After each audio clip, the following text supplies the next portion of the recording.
Jamaah hadani Allah wa iyyakum ajma'in. Kita masih ada di hadis yang ke-28 di bab sabri.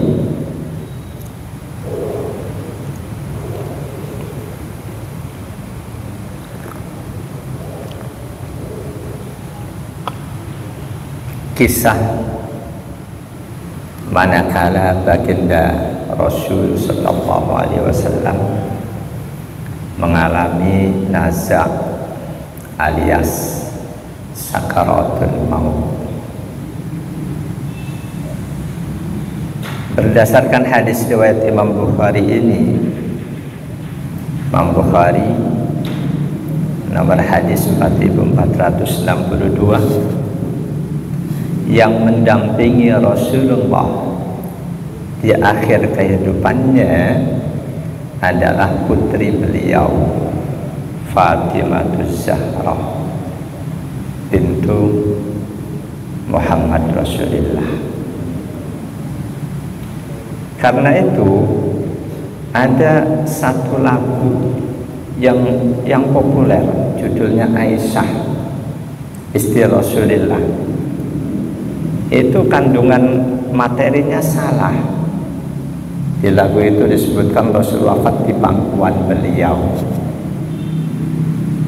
Jadi yang betul, ketika Rasul wafat, Aisyah Fatimah yang ada saat itu. Ya, ketika Rasul sedang sakaratul maut kemarin dulu sudah kita ketahui, Fatimah radhiyallahu anha melihat betapa sakitnya Rasulullah. Saat itu beliau ucapkan wa kariba abada, betapa sakitnya ayahandaku.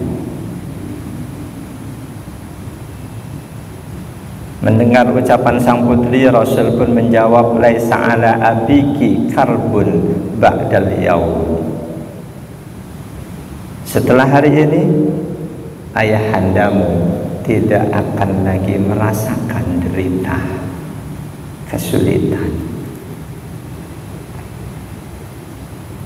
Falamma mata, ketika selanjutnya Rasulullah wafat, qalat Fatimah radhiyallahu anha berkata, ya abata ajaba rabban da'a,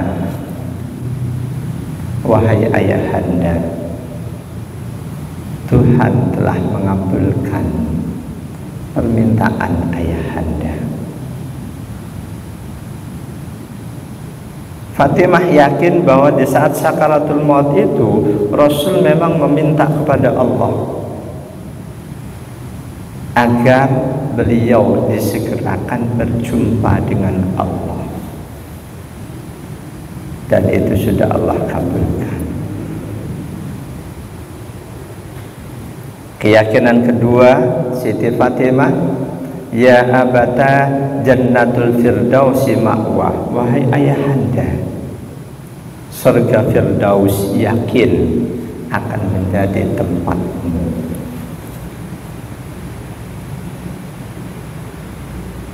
Ya abata ila Jibril nan'a, wahai ayahanda, selanjutnya aku hanya akan mengadu kepada Jibril.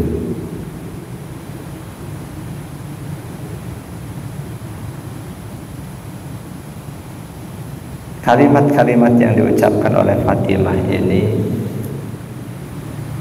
para ulama kita tidak ada yang menilainya kalimat yang salah, tidak. Enggak ada satupun dari ulama kita yang menggolongkan kalimat ini masuk kategori meratap, tidak ada. Fatimah seorang hamba Allah yang sangat sempurna kesabarannya, tidak beda jauh dengan kesabaran sang ayahanda. Jamaah dan Allah wa iyyakum ajma'in. Kata pensarah hadis ini, wa amma qawlahu ba'da an kubido, ucapan beliau Aisyah Fatimah ketika Rasul sudah wafat, ya abata, dan selanjutnya fayukhadu minhu anna tilkal alfadhu idza kana al-mayyitu muttasifan biha la yumna'u dzikruhu bihada ba'da mauti. Wahai ayahanda, surga Firdaus tempatmu. Ucapan Fatimah ini, wahai ayahanda, surga Firdauslah tempatmu. Kata ulama, dari ucapan ini diambil kesimpulan bahwa jika mayit orang yang soleh, yang baik, kita yakini akan dimasukkan ke surga oleh Allah, itu boleh kita ucapkan kalimat seperti itu. La yumna'u dzikruhu biha, enggak terlarang. Misal kita hadiri prosesi sholat jenazah, kita kenal betul sang jenazah ini selama hidupnya selalu menjalankan ibadahnya, soleh orangnya, akhlaknya indah, tutur katanya lembut, selalu perhatian kepada sesama. Lalu kita katakan beliau ini surga tempatnya, itu enggak terlarang ucapan seperti itu, enggak terlarang. Itu diambil dari apa yang diucapkan oleh Fatimah. Fatimah yakin Rasulullah pasti tempatnya Firdaus. Beliau katakan, ya abata, jannatul firdausi ma'wa.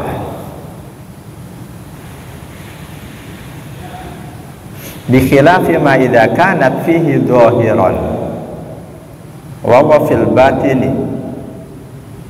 bi khilafi dzalik. Beda halnya kalau kesolehannya kita ragukan. Kesolehannya kita ragukan karena kita sering ngobrol, kita tahu batinnya seperti apa. Dia banyak berbuat baik, ternyata perbuatan baiknya punya tujuan duniawi.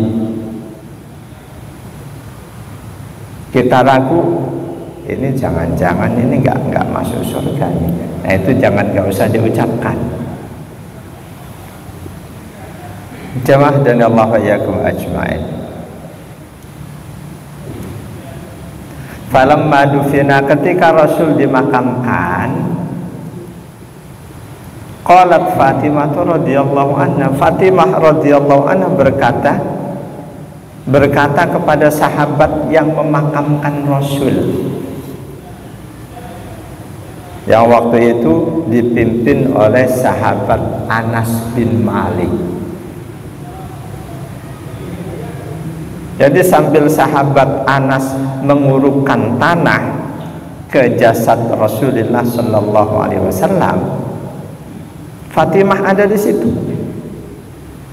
Fatimah berkata, ya Anas, atabat anfusukum antasu ala Rasulullah Sallallahu Alaihi Wasallam at-turab. Wahai Anas, apa hatimu merasa biasa saja kamu mengurukkan tanah ke tubuh Rasul? Atau bat anfusukum, apakah jiwamu merasa nyaman mengurukkan tanah ke jasad Rasul?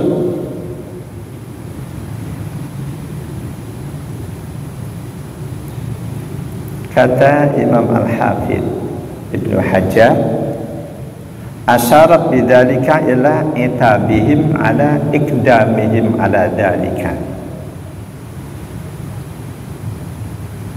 Apa yang diucapkan oleh Fatimah itu mengisyaratkan bahwa melihat sikap para sahabat yang mengurukkan tanah ke jasad Rasul, Fatimah merasa sahabat-sahabat itu kok tidak terlihat sedih. Dalam pandangan Siti Fatimah tidak terlihat sedih, li'annahu yadullu ala khilafi ma'arrafathu fihim min riqqati qulubihim. Padahal ketika masih sama-sama hidup, Rasul hidup, sahabat Anas hidup, beliau itu sangat sayang pada Rasul, sangat lembut hatinya, wa siddati mahabbatihim lahu, mereka sangat mencintai Rasul. Kok sekarang mereka mengurukkan tanah, tidak terlihat rasa sedihnya. Maka Isa nanya, wahai Anas, apakah kau biasa-biasa saja mengurukkan tanah ke tubuh Rasul itu? Yakin, sangat yakin. Pada saat itu sahabat yang mengurukkan tanah ke tubuh Rasul, mereka semuanya berduka, yakin. Pada saat itu sahabat Anas bin Malik tidak menjawab ucapan Siti Fatimah. Tujuannya riayatan laha, untuk menjaga perasaan Fatimah radhiyallahu anha. Walisanu halihi yaqul, padahal saat itu bahasa tubuh Anas bin Malik itu menjawab bahasa tubuh, bukan bahasa mulut. Jawaban bahasa tubuh beliau, lam tatub anfusuna bidzalika. Kami semua yang ada di sini yang sedang mengurukkan tanah ke jasad Rasul, tidak satupun kami merasa nikmat. Tidak satupun jiwa kami yang tidak berduka. Illa ana qaharna ala fi'lihi. Kami lakukan ini, menguruk tubuh Rasul dengan tanah, karena kami harus melakukan ini. Ini perintah agama, perintah Allah, perintah Rasulullah. Imtisalan li amrihi, dan apa yang kami lakukan ini adalah melaksanakan perintah beliau, perintah Rasulullah. Perintah Rasul yang berarti perintah Allah, siapapun jenazah muslim kuburkan. Kita bisa maklumi ucapan Siti Fatimah karena rasa duka beliau. Boleh jadi beliau sampai lupa bahwa Rasulullah yang memerintahkan siapapun jenazah muslim, bahkan walaupun Rasulullah, harus dikuburkan, harus diuruk dengan tanah. Tidak boleh dengan alasan Rasulullah jasadnya nggak dikubur, taruh di apa, itu nggak boleh. Nah, itu siapapun ketika menguburkan saudaranya, orang tuanya, pasti ada rasa sedih ketika menguburkannya, apalagi menguburkan Rasulullah. Tapi mereka akan tetap mengurukkan tanah karena itu perintah Rasul. Jamaah dan Allah yakum ajma'in. Hadis ini diriwayatkan oleh Imam Bukhari di akhir bab Al-Maghazi dalam Sahihnya. Demikian juga Imam An-Nasai dan Imam Ibnu Majah ditempatkan di bab Al-Janaiz, jenazah, dengan sedikit perbedaan redaksi di sana sini di antara para perawi hadis itu. Jamaah dan Allah wa iyyakum ajma'in, kenapa kisah ini dimasukkan di babus sabri, dimasukkan di bab sabar? Sabruhu ala ma huwa fihi min sakaratil maut wa syada'idihi. Tiada lain supaya kita umat Rasulullah mengambil pelajaran dari kesabaran Rasul pada saat beliau sakaratul maut. Andaikan mau beliau minta untuk supaya tidak merasakan sakaratul maut, sangat mudah bagi Allah. Tapi beliau tidak meminta itu. Minta diringankan sakaratul maut itu beliau tidak minta. Tidak mintanya beliau supaya beliau bisa merasakan bagaimana nanti ketika umatnya sakaratul maut. Bahkan riwayat menyebutkan beliau meminta agar separuh sakitnya sakaratul maut umatnya ditimpakan kepada beliau.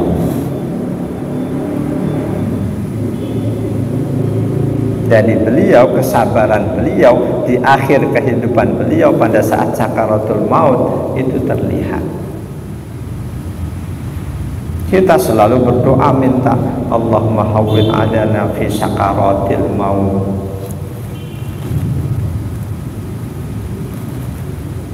Waridahu bidzalik. Beliau sangat rela menerima itu, menerima ketentuan Allah sakaratul maut dan sakitnya.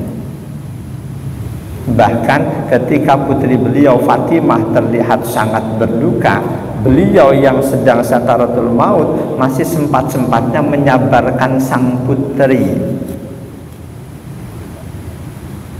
dengan ucapan beliau, setelah ini ayahmu tidak akan mengalami kesakitan lagi. Jemaah dan Allah wa iyyakum ajma'in.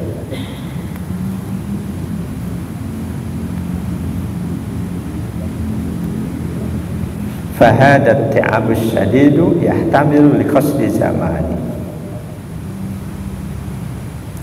Rasul bisa sangat bersabar menghadapi sakitnya sakaratul maut karena beliau yakin betul selama-lamanya proses sakaratul maut dibanding nanti selanjutnya tidak ada apa-apanya. Nah, itu siapapun kita, ketika ada yang suruh nutup aurat merasa panas, bayangin nanti di neraka panasnya kayak apa kalau nggak nutup aurat. Kita yang mungkin oleh Allah dan Rasulullah diperintahkan ibadah sering merasa berat, bayangin beratnya nanti ketika kita mati di alam kubur. Berat di dunia demi entengnya kehidupan di alam kubur dan selanjutnya. Bal huwa mahbubun liqanihi fi'lullahi subhanahu.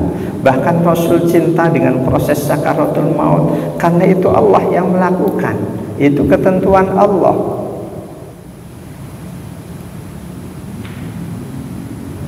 Walima yatarattabu alaihi minal wusuli ila manazilil ahbab. Karena melalui sakaratul maut selanjutnya mati, beliau akan sampai ke posisi yang akan beliau cintai. Jemaah dari Allah wa iyyakum ajma'in. Hadis berikutnya, ini hadis cukup panjang, kisah tentang putri Rasul ketika anaknya yang berarti cucu Rasul sedang sakit keras. Lalu sang putri Rasul ini memanggil Rasul agar berkenan untuk datang untuk mendoakan sang cucu. Ternyata panggilan undangan sang putri ini nggak langsung dikabulkan oleh Rasul. Sang anak sakit keras, kakek dipanggil, si kakek nggak langsung datang. Sekali Rasul nggak datang, 2 kali masih belum datang juga. Di situ tentu ada pelajaran yang sangat berharga buat kita. Wa an Abi Zaid Usamah bin Zaid Harisah maula Rasulullah sallallahu alaihi wasallam wa hubbihi wa ibni hubbihi radhiyallahu anhuma. Dari Abu Zaid, namanya Usamah bin Zaid, panggilan lainnya Harisah, budak yang dimerdekakan oleh Rasul sallallahu alaihi wasallam. Zaid bin Harisah ini, beliau orang yang dicintai oleh Rasul, ayah beliau pun dicintai oleh Rasul. Jadi seorang anak yang dicintai oleh Rasul, anak orang yang dicintai oleh Rasul. Zaid bin Harisah. Panggilan lainnya Abu Muhammad, panggilan lainnya lagi Abu Yazid, lainnya lagi Abu Kharijah, Jadi ada informasi berbeda-beda panggilan beliau. Usamah bin Zaid bin Harisah, sering disingkat Zaid bin Harisah. Jamaah dan Allah wa iyyakum ajma'in.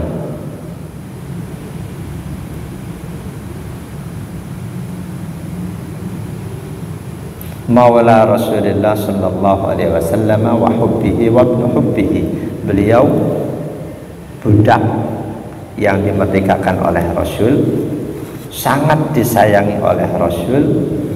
Ayahanda beliau Zaid bin Harisah juga sangat disayangi oleh Rasul. Seorang imam hadis, Ibnu Abdul Bar, meriwayatkan bahwa Nabi Shallallahu Alaihi Wasallam bersabda, Inna Usamata la uhibbun nasi ilayya. Sesungguhnya Usamah adalah manusia yang paling aku cintai. Au min ahabbin nas, atau Usamah adalah salah satu orang yang sangat aku cintai.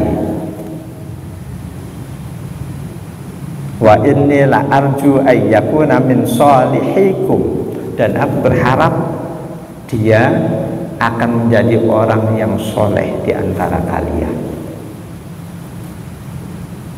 Fastausu bihi khairan, karena itu kalian semua aku minta berikan dia nasihat-nasihat baik. Usamah bin Zaid. Bahkan dalam kitab Asadul Ghobah ada informasi bahwa Umar bin Khattab radhiyallahu an ketika membagi-bagikan hasil rampasan perang,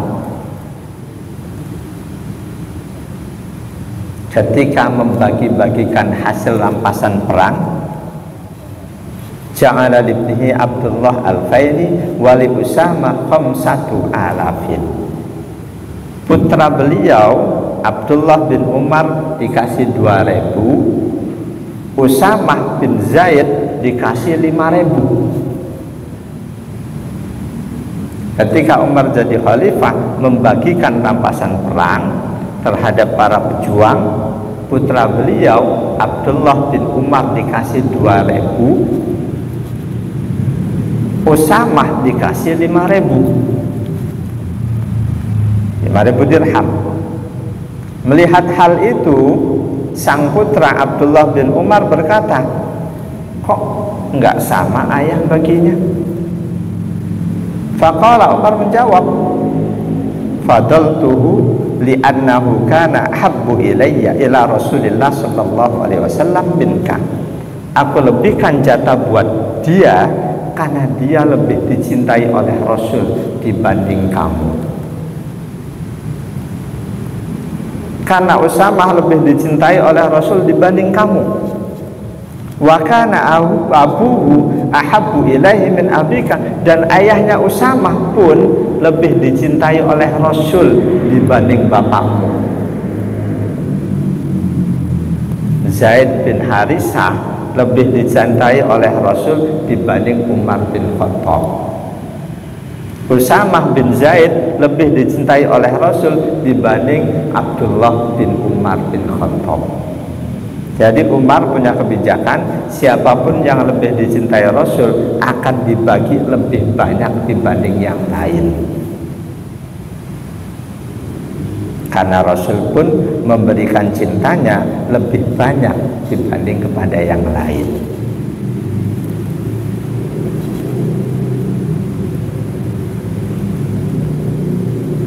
Jamaah dan Allah yakum ajmain radhiyallahu anhu.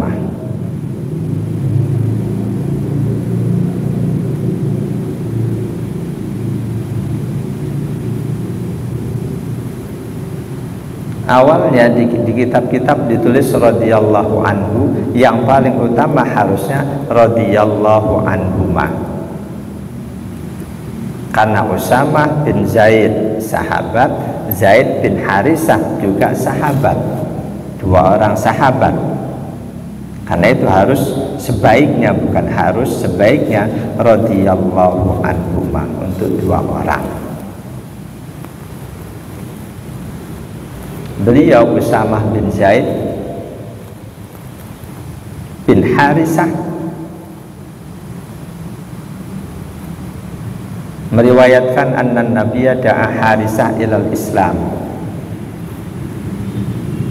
Sang putra meriwayatkan bahwa Rasul pada mulanya mengajak ayahnya Harisah untuk masuk Islam. Fasyahid dalam sang ayah pun bersyahadat alla ilaha illallah wa anna Muhammadar Rasulullah. Berarti Usamah bin Zaid bin Harisah. Bisa jadi Usamahnya jelas muslim, Zaidnya muslim, Harisahnya juga kalau kita percaya informasi ini juga muslim. Berarti enggak sekedar radhiyallahu anhuma, tapi radhiyallahu anhum, karena cucu, bapak, kakek tiga-tiganya muslim.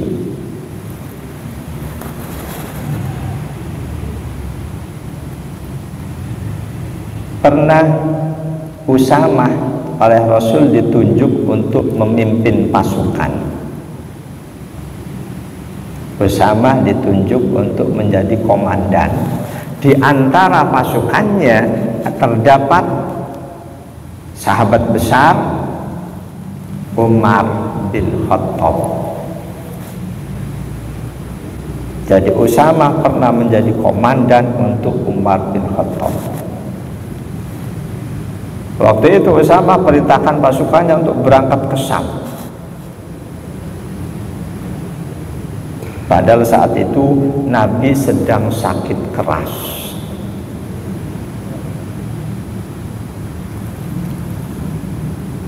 Karena Rasul berwasiat untuk agar tetap berjalan terus pasukan, Usamah pasukannya tetap nggak suruh pulang walaupun Rasul sakit keras. Beliau tidak banyak-banyak banget meriwayatkan hadis. Ada 128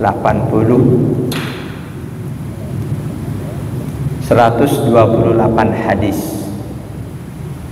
Di antara hadis beliau ada di Bukhari Muslim, ada juga yang Bukhari saja, ada yang Muslim saja. Beliau wafat di Jarrah sesudah terbunuhnya Utsman bin Affan. Lalu beliau dibawa ke Madinah.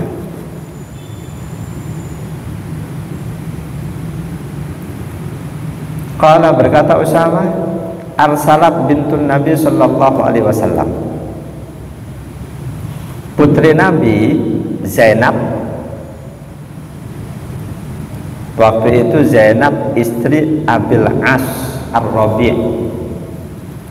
Ini menantu Rasul yang orang kafir. Tapi jangan salah paham, pada saat Rasul menikahkan Zainab dengan Abil As, belum ada larangan menikah dengan non-muslim. Belum turun larangan itu. Nah, putri Zainab, anak atau putra Zainab dari Abil As ini sakit. Lalu Zainab mengutus Usamah agar menyampaikan berita sakitnya cucu Rasul ini kepada Rasul. Berita yang diperintahkan disampaikan oleh Usamah, inna ibni, sesungguhnya anakku.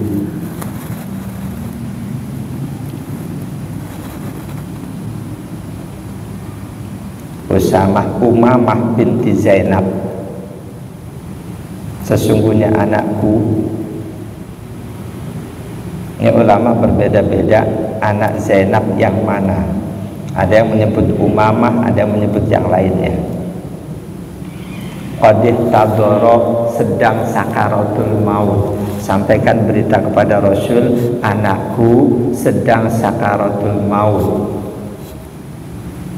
Fashadna, Rasul mohon menghadiri, mohon datang ke sini. Jadi Usamah diutus oleh Siti Zainab agar nyampaikan salam kepada Rasul, informasikan pada Rasul bahwa cucu Rasul, anakku sedang sakaratul maut, sangat diharapkan Rasul berkenan hadir. Fa'arsala yukri'us salam wa yaqulu inna lillahi ma akhadha. Rasul enggak datang. Rasul justru kirim salam balik, sampaikan salamku untuk Zainab, dan sampaikan pula inna lillahi ma akhadha, hak Allah untuk mengambil apa yang Allah inginkan. Jangan katakan Rasul tega ya, cucunya mau meninggal kok Rasulnya nggak mau nengok. Itu tentu pelajaran buat kita.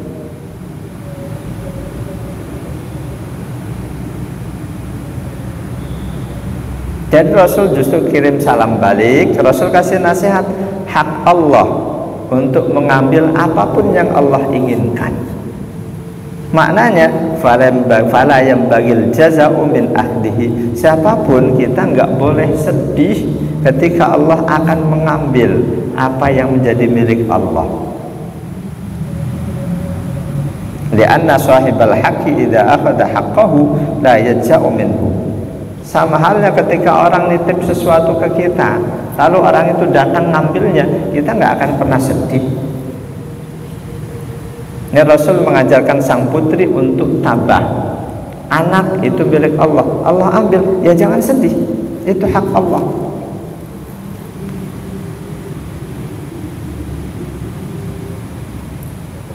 Walahu ma'ata, Allah juga punya hak untuk memberi apa yang mau Allah berikan pada siapapun. Jadi Allah mau ngasih hak Allah, Allah mau ngambil, itu sepenuhnya hak Allah. Jika Allah hendak memberikan sesuatu kepada hambanya,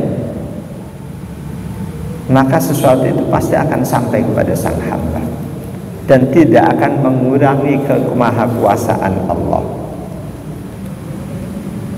Beda dengan kita, sekaya apapun ketika kita berikan pada seseorang, nominalnya akan berkurang, meskipun hakikatnya di hadapan Allah justru bertambah.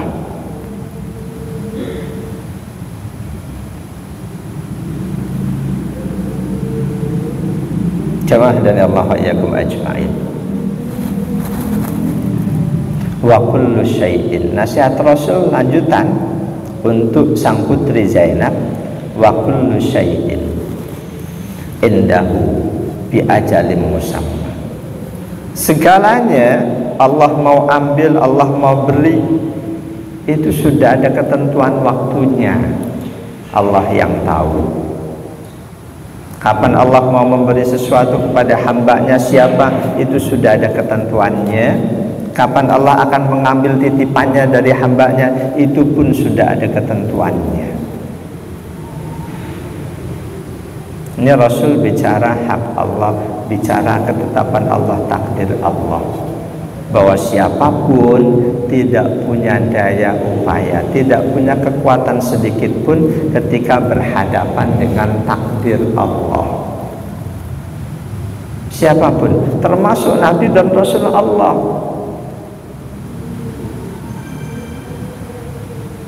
Termasuk Rasulullah Muhammad, manusia yang paling dicintai oleh Allah, di hadapan takdir Allah beliau tidak punya kekuatan sedikit pun.